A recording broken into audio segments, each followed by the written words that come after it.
Snip, Snap, Snoden. Een verhaal schreven en verteld door Henk Puister. Dag luisteraar. Zotterdagochtend 14 mei heb ik mijn voordracht met een gammele gadobus naar Parijs voor het eerst in het openbaar horen laten. Het was in het Kielzog bij de streektolmanifestatie Eigenheimers en Vreemde Vogels. Dit voorjaar is het precies 46 jaar geleden dat de examenklasse van de Dr. Bosulo op Sapmeer op schouwreis ging naar Parijs. Sommige namen heb ik veranderd en andere namen heb ik gewoon zo staan laten. We waren jong met elkaar, om en bij 16 jaar. Ik waarschuw alvast, het gaat er oorlog om voort in de bus. Met een gammele gadobus naar Parijs. Het was in de maand mei van het jaar 1970 van de vorige eeuw. Ik zat in de hoogste klasse, de vader van de Dr. Bosschool op Sapmeer. Wat eerder was ik 17 jaar geworden. Het was vlak voor het ULO-examen dat we met elkaar in een gammele gadobus op schouwreis gingen naar Parijs. We waren jong en de huile touwkomst lag voor ons open en laagde ons breid uit touw. Voor in de bus zat ik naast Jan Gerrit Zitzak. We waren de grootste druigbluiers van de klasse, Jan Gerrit en ik. Ik was van mezelf dat ik een dikke dreugkloot was. Ik weet niet of Jan Gerrit dat van zichzelf ook deur had. Maar hij was nog veel dreuger dan ik. Jan Gerrit was zo dreuger dat moest direct wat drinken als naar hem keekst. Zo'n deus kreeg hem. We hadden de Roomse kerken van Sapmeer al vele tientallen kilometers achter ons laten. En daar hij Jan Gerrit nog geen stom woord zegt. Als een hot en kloos keek er maar aan stief tot glas uit. Volgens mij hadden nooit dag dat leven voorbij Sapmeer ook gewoon deurgaat. Op een zeker moment keek Jan Gerrit me dus in besloten brillenglozen blauw serieus aan en hij vroeg: "Durst ook een pepermuntje? Ik heb de hele tassen vol." Vrouw Zitzak had uw kurkdreuge zoon de hele tassen vol pepermunten doen. Kost je nooit weten wat er onderwegs naar Parijs aan gebeuren ging. En in geval van nood zat ze in elk geval niet verlegen om pepermunten. Ik stak een pepermunt in de mond en begon erop te zoeken. Lekker fris. Jan Gerrit keek niet zo fris uit. Hij was zo wit als een duik. "Ik heb nog nooit in een bus gezeten," vertraadde hij me zo. "Ik ben zo misselijk als een karre. Koop niet expertmout. Heeft u ook een plastic spaarputje bij die?" "Nee, den duikt wel in mijn grote tazen." Schuin steek me over in de bus zat onze klasseleraar, Flap, en zijn vrouw, mevrouw Flap. De hele lange reizen naar Parijs touw bleef bij haar beiden een goudige glimlach om de mond vastbak zitten. Ze kneep mijn oogje touw en luidde zich om alles geworden. Haar zoon had onze leeftijd en op schone niet bij ons op school zat, ging er gewoon met op schouwreis. Hij had het hoogste woord en strolde niks uit als vrolijkheid. Flipheide, flipflap. De zonne brak duur. Achter in de bus buitale waaieriger. Een poorwichter begon hysterisch te gilden. Jongens begonnen al harder te raupen en ze begonnen al killerachtiger te proten. Een dikke proot dat ze hadden, mijn oortjes waren de warm en rood van. En even later valde ik me helemaal duister rood kleuren. Van kop tot toon. Jan Gerrit naast me kromp als een moeze op snij en hij kroop nog dichter naar het glastouw. Hier wil hij niet bij horen. Daar stutte hij me aan en met een benaard gezicht vragen: "Bist u wel eens zo lang van huis geweest? Vaardoog is wel lang, hè? Ik weet niet of ik wel in sloop kom kennen, vreemde beren. Ik heb nog nooit een vreemde beren liggen. Doe dan. Het is heel druk in Parijs, heb ik gehoord. Dag en nacht." En daar trok hij een knipsmondje, ging nog rechter zitten als daar al zat, en onder de pepermunten in zijn tassen holde hij een dik zwaard buikvoort. "Met deze lectuur lees ik me wel in sloop," zei hij. Op de voorkade van het buik stonden in goldkleurige letters: "Volg mij, door de duisternis licht ik u bij." Stichtelijke lectuur, vraag ik me af. Wat interessant, ja. De chauffeur van de bus zette op ons verzuik de muziek een stuk harder. Spirit in the Sky zong Norman Greenbaum. Lieftallige Melanie zong Lay Down, Lay Down. Simon & Garfunkel kwam voorbij met Cecilia, The Bridge Over Troubled Water en met El Condor Pasa. Allemaal toppers en aankomende zomerhits. De lucht zat vol van beloftes. Het blauw juicht me door het jonge lief en het hart sluigt me wilder als de allerwildste drummer. Ik hoorde Jeannette's hoge stem uitholden achter in de bus. Zij ruip dat Robbie haar onmiddellijk afblieben moest. Maar ze zei het op zo'n toon dat eigenlijk mijne zei: "Ach, dat alsjeblieft nog mal. Touw toch, Robbie, mijn lieverd." En eens stevelde Jampie Flikkema helemaal van achter naar de chauffeurtouw voor in de bus. Jampie was knalrood om de kop. Volgens mij hadden de jongen achterin bier mitsmokkeld. Ze waren de dolle heen. Daar stond Jampie Flikkema naast de chauffeur. Kleine ogen brandden hem in het gezicht van ondeugd. Piemeltje naamden ze hem. Waarom of zo namen wij, dat weet ik niet. Hij was klein van stuk. Misschien dat er van kwam. Soms zei ik Jampie nog wel eens. Hij is nou een beren van een vingerd. Als ik ergens aan het voorlezen ben, dan zei ik hem maar zo onafvallend met arms over mekaar staan. En dan luistert hij met aandacht. Ben ik klaar met mijn voorleesderij, dan wil ik naar hem toe gaan en bedanken hem. Want hij is het die mij aan dichting gebracht heeft. Maar ik kan hem er nergens meer vinden. Op die zonnige dag in mei pakte Jampie Flikkema de microfoon bij buschauffeur voort en hij ruipt daar een gedicht schreef maar en dat hij die nou even opzeggen wil. En Piemeltje ruipt door de bus in, die moest stil worden was. Te laat, sprak Winne toe. Het zaad is al naar binnen toe. Hoe kon het bestaan? Hoe kon het bestaan? Was dit poëzie? Dan was ik het wel. Ik wil dichter worden. Ik hoorde spontaan Jeanetje de boom uitkraaien van. Oeh, ik kan het voeten naar de holten. Ik duwt in de broek, hé. Help me, ik ben allemaal nat. Maar geen ene ging staan en stak een hand uit. Arme Jeanetje, armwicht. Dat ik 1,5 maand eerder 17 worden was en jullie ook. Hij is op 7e dag jorig, ruipt ze ons tweede bijheur en klasselkool en verloor een lesuurtje. Eerst bakte ze jullie de beste liekveur en dan gaf ze me een verre smok. Vol op mijn vretensbakkie.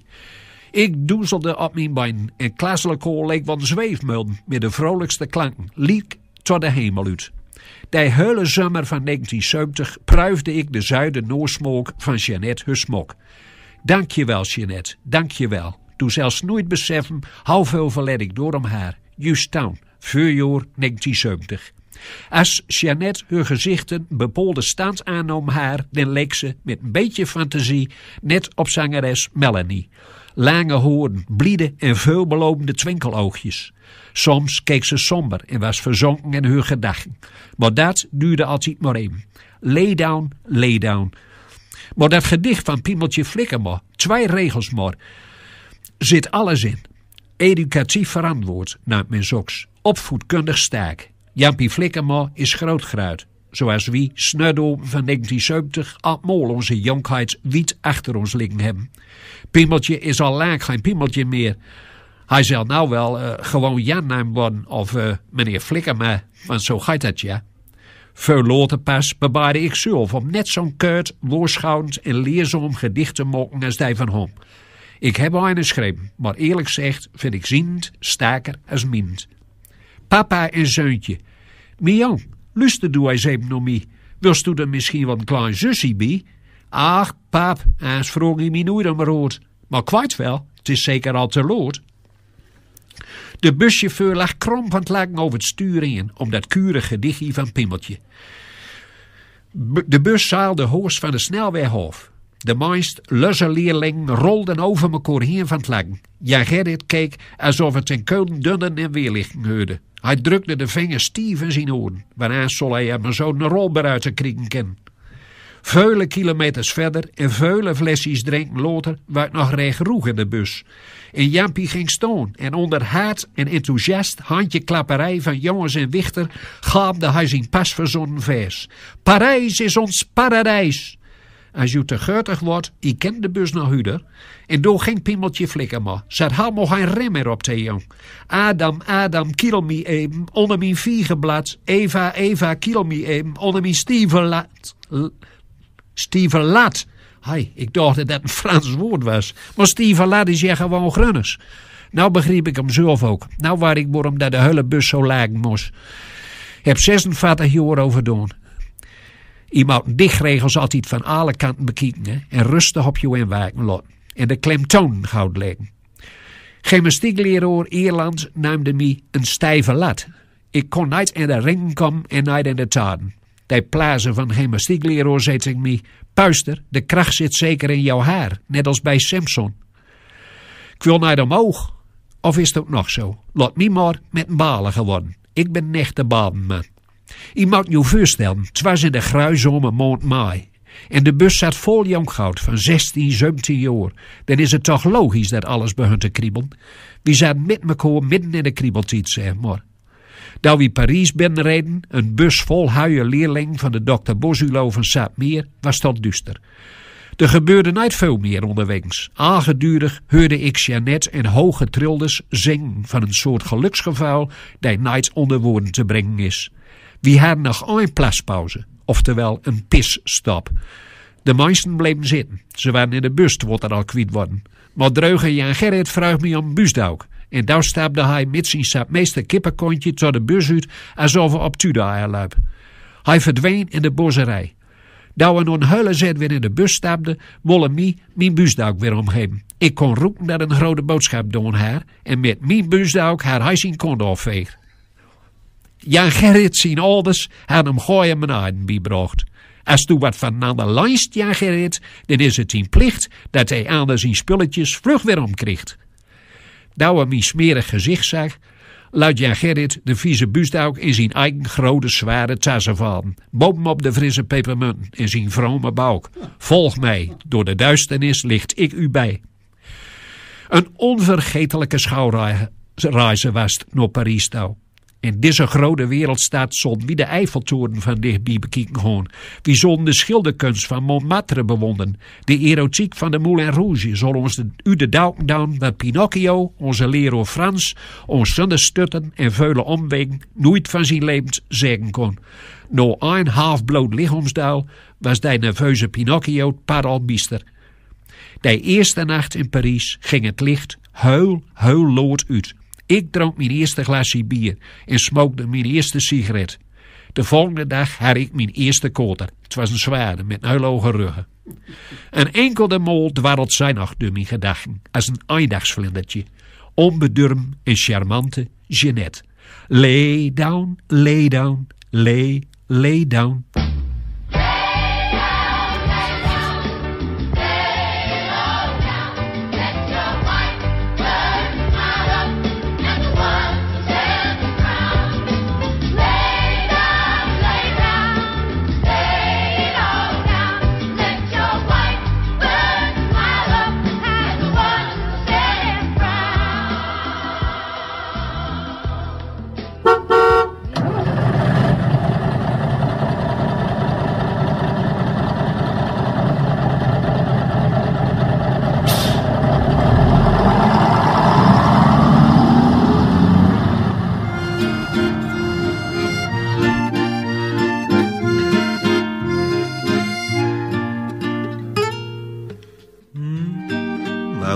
Yvonne, want ik wel helpen wicht als ik maar kon. Hey, hallo Jacques, du komst er zeker weer nooit voor het jak. Ça va, Philippe, insteken du rouge et père de pipe. Très bien, Janvier. Als du dan club is, dan drinken we thee. Met mijn auto, met mijn eau de chevaux, met Mimi van Paris naar Marseille. En dan vroegen wie boot, wie rijden nog bij, met Mimi en Mireille, ben bedreigd.